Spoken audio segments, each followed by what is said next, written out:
Nous vivons à ce moment sans doute la période la plus glorieuse du football français. Finaliste à l'Euro 2016, vainqueur au Mondial 2018, finaliste de l'édition 2022. En 118 ans d'histoire, jamais les Bleus n'ont autant fait vibrer leur pays. Il ne faut pas oublier la chance de pouvoir assister à cela aujourd'hui. Pourtant, le passé de l'équipe de France est lui aussi riche en péripéties que les générations passées ont eu la chance de vivre, elles aussi. Alors, pour aujourd'hui, replongeons dans les vieux souvenirs de la grande histoire des Bleus.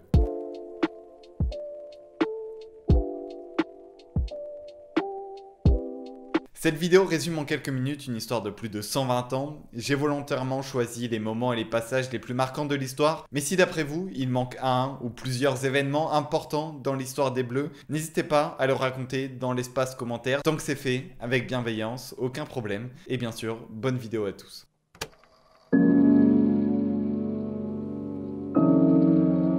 La naissance de l'équipe de France est corrélée à la création de la Fédération internationale du football association en 1904. En effet, la FIFA est une initiative française au départ. Il était donc logique que l'équipe de France fasse partie des pays membres. La FIFA et donc l'équipe de France sont créées grâce à notamment un homme, et c'est la première figure emblématique de notre histoire, Robert Guérin. Avant même la création d'une équipe pour représenter le pays, Robert Guérin était déjà à l'initiative de la sélection de Paris, une équipe de joueurs britanniques mais résidant à Paris qui ont déjà représenté la France à l'international, notamment lors des Jeux Olympiques de 1900. La création de l'équipe de France est donc la suite logique après la sélection de Paris, dans une période où le football tend à se démocratiser de plus en plus à l'international. Les Bleus jouent leur premier match officiel le 1er mai 1904 contre la Belgique, match nul 3-3. Mais jusque-là, les matchs de sélection manquent d'une certaine saveur, d'un véritable enjeu. Il y a certes les JO, mais le foot international manque d'un tournoi où seul le football serait à l'honneur. Ce nouvel enjeu, il arrivera en 1930, et encore grâce à un Français,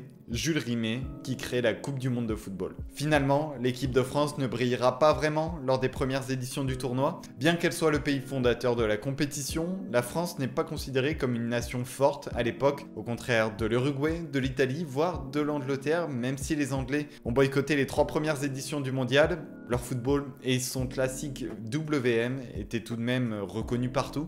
Pour revenir aux Bleus, un attaquant semble tout de même sortir du lot. À la fin des années 1930, l'Arbi Ben Barek, joueur de grand talent, il se démarque nettement de ses partenaires grâce à son élégance. L'Arbi Ben Barek a été au passage une des premières légendes de l'Olympique de Marseille. C'est en arrivant ici que le Marocain de naissance a acquis la nationalité française, sans laquelle il ne pouvait pas jouer pour les Bleus. D'ailleurs, il était surnommé la perle noire en référence à son teint de peau bronzé qui n'était pas chose commune dans les rangs des Bleus à l'époque. Et pour l'anecdote, Ben Barek était un des modèles du roi Pelé qui déclarait notamment à son sujet « Si je suis le roi du football, Ben Barek en est le dieu ». Ça vous donne une idée du niveau du joueur à l'époque. Il sera l'un des seuls à vraiment se révéler à cette époque dans l'équipe de France. Et pour trouver enfin un véritable collectif brillant, faudra attendre la génération dorée des années 1950.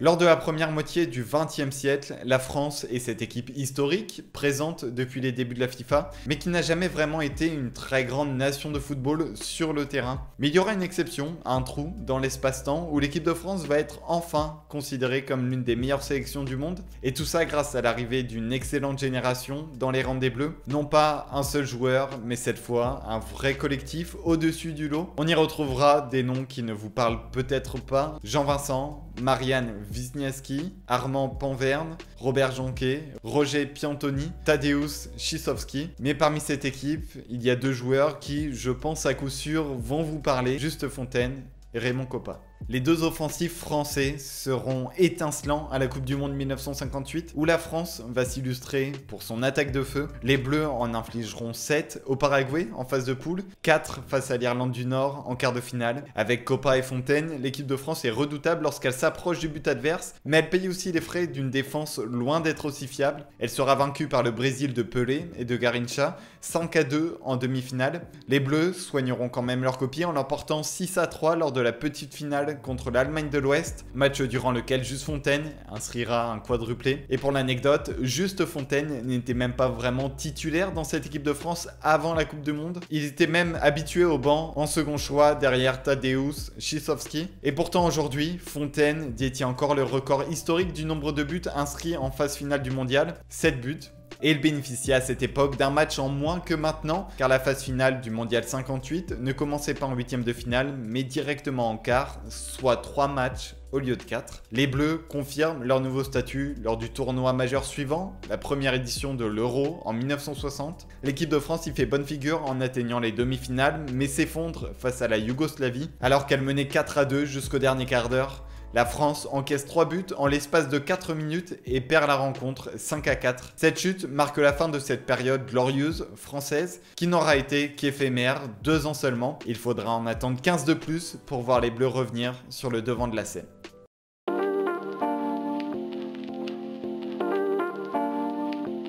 Nous sommes le 10 juin 1978, dernier match de poule de la Coupe du Monde 78 en Argentine. La France affronte la Hongrie, mais les dés sont déjà jetés et aucune de ces deux équipes n'a encore une chance de se qualifier. Cette rencontre a tout l'air d'un match banal où chaque entraîneur va envoyer ses remplaçants sur le terrain pour profiter des derniers moments du mondial. Mais finalement, ce match sans intérêt va prendre une tournure toute particulière. 45 minutes après l'heure du coup d'envoi, l'équipe de France ne fait toujours pas son apparition sur le terrain. En effet, les Français doivent affronter une équipe hongroise vêtue d'une tenue blanche. Le problème, c'est que les Bleus doivent eux aussi jouer en blanc pour ce match. Ce n'était pas ce qui était prévu au départ et l'erreur vient en réalité de l'intendant qui n'a pas choisi le bon jeu de maillot et a laissé la tenue bleue à Buenos Aires au QG de l'équipe à 400 km d'ici. Finalement, avec 3 quarts d'heure de retard, l'équipe de France rentre enfin sur le terrain. Les supporters sont stupéfaits alors de voir les Bleus pour ce match vêtus d'un maillot blanc et vert. Et très vite, certains spectateurs reconnaissent cette tenue. Il s'agit du maillot du club Atlético Kimberley, un club local qui ont accepté de prêter leur maillot aux Français pour la rencontre. L'information circule rapidement dans les tribunes et la ferveur des spectateurs va devenir beaucoup plus intense car le fait de voir une sélection nationale avec le maillot de l'équipe locale ravit les spectateurs et ces simples spectateurs argentins venus assister au match vont devenir de véritables supporters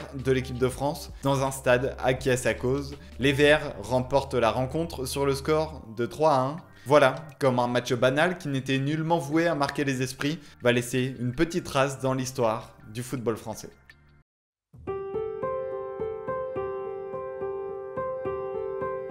La génération des années 80 a vu une concentration de milieu de terrain de grands talents en équipe de France. Michel Hidalgo, le sélectionneur de l'époque, se retrouve face à cette problématique. Les rangs des Bleus se composent de 4 joueurs très talentueux au cœur du jeu. Jean Tigana, Alain Giresse, Michel Platini et Bernard Gengini. Ce dernier est le moins réputé des 4 et assure habituellement la rotation pour compenser l'absence d'un des 3 autres milieux. Mais lors des éliminatoires de la Coupe du Monde 1982, Gengini a fait plus que le job en remplaçant Michel Platini, blessé. Il a tellement bien fait le travail que c'est Platini lui-même qui, à son retour de blessure, demande à Michel Hidalgo de ne pas sortir Gengini du 11. Hidalgo doit alors faire un choix entre 4 joueurs pour seulement 3 places. Mais incapable de choisir, l'entraîneur français crée alors le carré magique, un milieu à 4 en losange qui offre une place à chacun de ses talents. Jean Tigana, au registre plus défensif, compose la pointe basse. Platini, à vocation plus offensive, sera la pointe haute, tandis que le tandem axial intègre Giresse et Gengini. Dans cette configuration, la France brillera d'abord à la Coupe du Monde 82, où elle se hisse jusqu'en demi-finale contre l'Allemagne. Ce match, le 8 juillet 1982, marque d'ailleurs la mémoire de nombreux Français encore aujourd'hui. Cette rencontre est d'abord une opposition de style entre une équipe de la RFA, rigoureuse, tactique, et des Bleus plus électriques et créatifs sur le plan offensif. Et le scénario de la rencontre tient ses promesses. Un partout, au terme des 90 minutes, l'équipe de France se détache en inscrivant 2 nouveaux buts au début des prolongations, avant que les Allemands réussissent l'exploit de revenir à la marque. 3-3, au terme des prolongations, les Bleus connaîtront la désillusion de perdre ce match à l'issue de la séance de tir au but. Mais ce qui nourrit encore plus la rancœur des Français ce soir-là, c'est ce qu'il s'est passé sur le terrain à la 57e minute de jeu. Schumacher, le portier allemand, vient de percuter très violemment le joueur français Patrick Battiston en pleine course. Le ralenti montre une totale intentionnalité dans la sortie de Schumacher, qui semble se désintéresser du ballon au moment du choc. Si le geste est grave, la passivité de l'arbitre n'en sera pas moins une véritable injustice. Alors que Battiston reste totalement inconscient sur le terrain, l'arbitre ne bronche pas et accorde un 6 mètres à l'Allemagne. Et encore aujourd'hui, l'attentat de Schumacher est une image forte de l'histoire de l'équipe de France et même plus généralement, l'une des plus grossières erreurs d'arbitrage de l'histoire. Quoi qu'il en soit, cette sélection des Bleus est prometteuse et l'épopée de la Coupe du Monde 1982 ravive l'espoir d'un titre à l'Euro 1984 qui se jouera à domicile. Le milieu à 4 est toujours là, il est toujours la clé de voûte de cette équipe, mais le losange est devenu cette fois un véritable carré, un tandem de 2 relayeurs, garant de l'équilibre défensif, Tigana et Fernandez. Devant eux, Gires et un Michel Platini au sommet de son art. En effet, le meneur de jeu de la Juventus Turin est l'incarnation même du numéro 10, fort d'une grande créativité, d'une excellente vision de jeu, buteur redoutable, mais surtout, il est un joueur beau, doté d'une élégance lorsqu'il touche le ballon qui crée un vrai sentiment de satisfaction lorsqu'on le regarde jouer au football. C'est ce qui faisait de lui un joueur spécial, différent, et c'est grâce à ses qualités qu'il remportera 3 ballons d'or consécutifs de 83 à 85. Pour revenir à cet Euro 84, les Bleus sont considérés à l'image de leur numéro 10 comme une équipe protagoniste, à la philosophie de jeu ambitieuse et offensive. La demi-finale contre le Portugal tient ses promesses en termes de spectacle, où la France, menée à 6 minutes du terme des prolongations, l'emporte finalement 3-2. Ce groupe talentueux ira battre l'Espagne en finale 2-0 et remporte enfin le premier titre majeur de la sélection. Michel Platini terminera meilleur buteur avec 9 réalisations. Les Bleus surferont encore un peu plus sur cette réussite les années suivantes en allant chercher notamment une demi-finale lors du Mondial 86.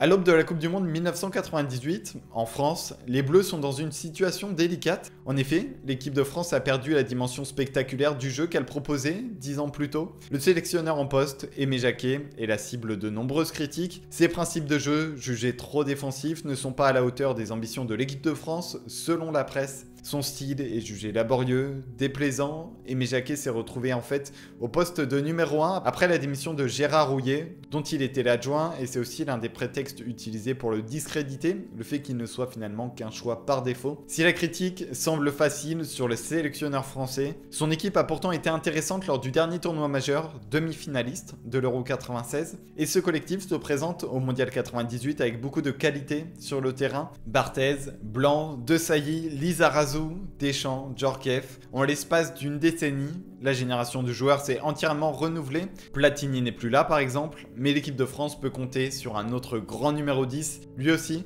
joue à la Juventus. Il s'agit d'un certain Zinedine Zidane. Lors du Mondial 98, l'aventure des Bleus sera jonchée de petits événements, de scénarios qui la rendront vraiment particulière. En 8e de finale par exemple, la France fera face à la muraille Chilavert qui avait promis avant la rencontre d'emmener les Français jusqu'au tir au but. C'est Laurent Blanc, de manière assez inattendue, qui sauvera les Bleus à la 114e minute, auteur du but en or. En quart, la France tremblera jusqu'au dernier moment face à l'Italie et s'en sort à l'issue d'une séance de tir au but. Contre la Croatie de Šuker, Lilian Thuram inscrit un inattendu doublé, ses 2 seuls buts en 142 sélections. Et puis pour finir, ce 3-0 contre le Brésil en finale avec un doublé de la tête de Zidane. Toutes ces petites histoires font du titre en 98 une aventure singulière, sans doute l'épopée la plus mémorable de l'histoire de la sélection. L'Euro 2000 sera pas mal non plus, niveau scénario inattendu, alors que les Bleus se hissent jusqu'en finale contre l'Italie, le trophée est tout proche de leur échapper. Les Nerazzurri mènent 1-0 dans le temps additionnel,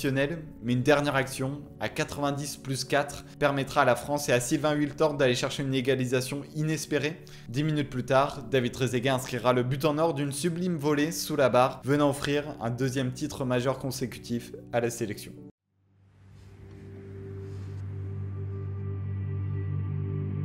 Le 9 juillet 2006, à Berlin, la France affronte l'Italie en finale du mondial. Plusieurs prestations mémorables ont jonché le parcours des Bleus. Cette victoire contre l'Espagne, 3-1 en 8e de finale, et le but de Franck Ribéry, dont on retient surtout la manière dont le décrira Thierry Gilardi aux commentaires.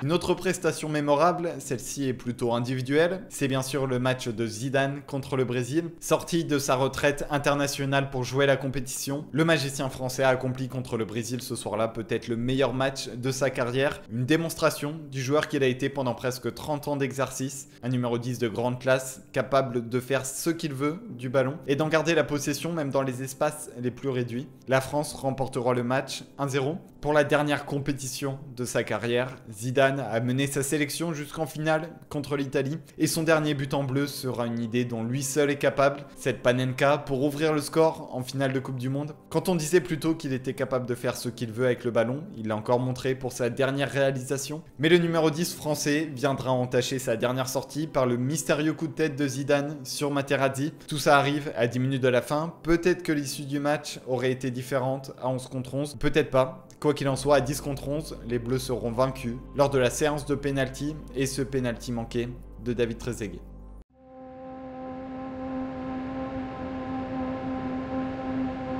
En 2006, la France était proche de devenir pour la seconde fois de son histoire championne du monde. 4 ans plus tard, elle sera la honte de toute une nation. Le mondial 2010 sera un véritable fiasco, déjà sur le plan sportif, ce qu'on oubliera peut-être le plus vite. Les Bleus échoueront à sortir d'un groupe jugé à leur portée après 2 défaites contre le Mexique et l'Afrique du Sud. Mais c'est surtout l'image de la sélection qui va être entachée de nombreuses polémiques. Plusieurs échanges verbaux agressifs entre Anelka et son entraîneur Domenech fuiteront dans la presse, dont l'équipe qui sortira cette une à la fois historique mais à la fois terriblement honteuse. D'autres péripéties viendront ternir le tableau. William Gallas, accusé d'avoir asséné un doigt d'honneur à un journaliste de TF1. Les accusations d'intimidation de Ribéry envers Gourcuff. La taupe dans l'équipe, selon Patrice Evra qui informerait les journalistes de l'intimité du vestiaire. Pour conclure ce fiasco en apothéose, il y a cette image de Raymond Domenech qui vient expliquer que les joueurs de l'équipe de France font grève et refusent de descendre du bus pour venir s'entraîner. Le mondial des Bleus en Afrique du Sud se conclut comme il s'est déroulé, dans la honte, avec pour dernière image Raymond Domenech refusant de serrer la main à Carlos Alberto Parreira, le sélectionneur de l'Afrique du Sud.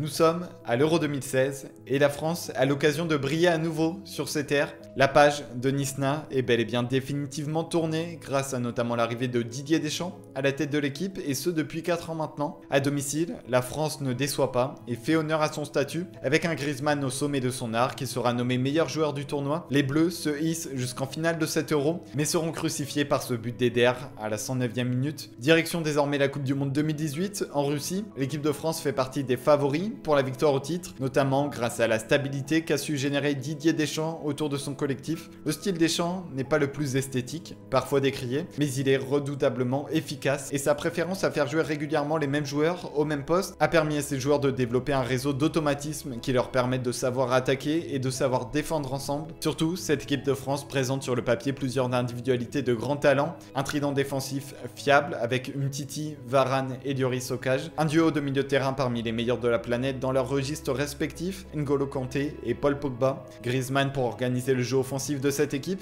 Mbappé pour ce qu'il sait faire de mieux, provoquer, prendre de la vitesse, éliminer, et le penalty qu'il provoque contre l'Argentine est l'illustration même de ses qualités. Ce 8e de finale contre l'Argentine sera sans doute la rencontre la plus épique de l'épopée 2018, victoire 4-3 en faveur de la France. On ne pourra pas oublier cette reprise de volée de Pavard qui sera toujours associée à des mythiques commentaires de Grégoire Margoton. Second poteau, Pavard.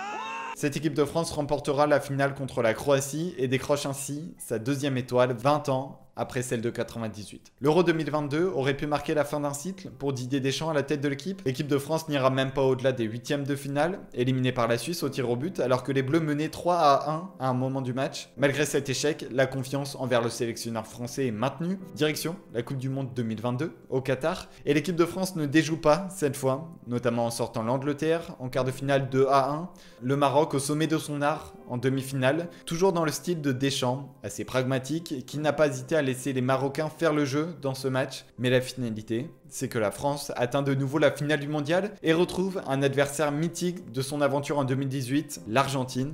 Comme à son habitude, Deschamps a conservé une certaine ossature dans son 11, et si on le compare avec celui de la finale 2018, on remarque que Giroud, Griezmann, Mbappé, Varane, Lloris sont toujours là. La première mi-temps de cette finale est une leçon de l'Argentine, menant déjà 2-0 à la pause, mais comme le disait Grégoire Margoton au commentaire, cette finale rentrera dans l'histoire si la France réussit à inverser le cours de ce match. C'est ce qu'ils feront grâce à un doublé de Mbappé pour emmener les Argentins en prolongation. La France y sera menée à nouveau 3-2, puis Mbappé égalisera encore. La fin, vous vous en souvenez sûrement, cet extraordinaire arrêt face à Kolo Muani à 120 minutes plus 3, puis la défaite au tir au but.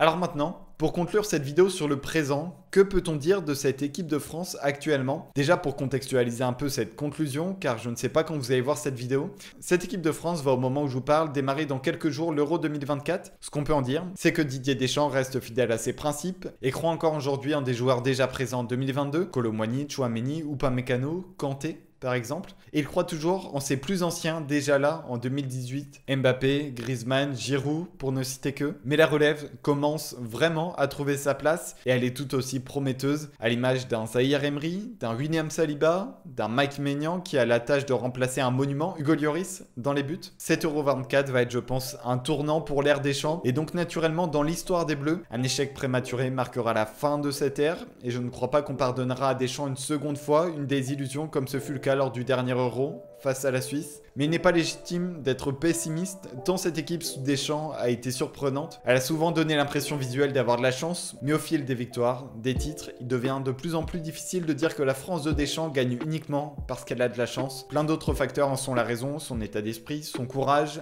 la force de ses individualités, son efficacité, sa solidité collective. Alors certes, les Bleus ne seront pas toujours en haut de la pyramide, et certainement, la fin d'un cycle pour Deschamps surviendra un jour ou l'autre, mais pour le moment, cette sélection dont on avait honte en 2010 fait la joie de tout un pays depuis 2 Coupes du Monde. Alors, n'évoquons pas tout de suite le futur et profitons de cette chance de pouvoir encore vivre cette période glorieuse, peut-être la plus belle que la France ait connue en 118 ans d'histoire.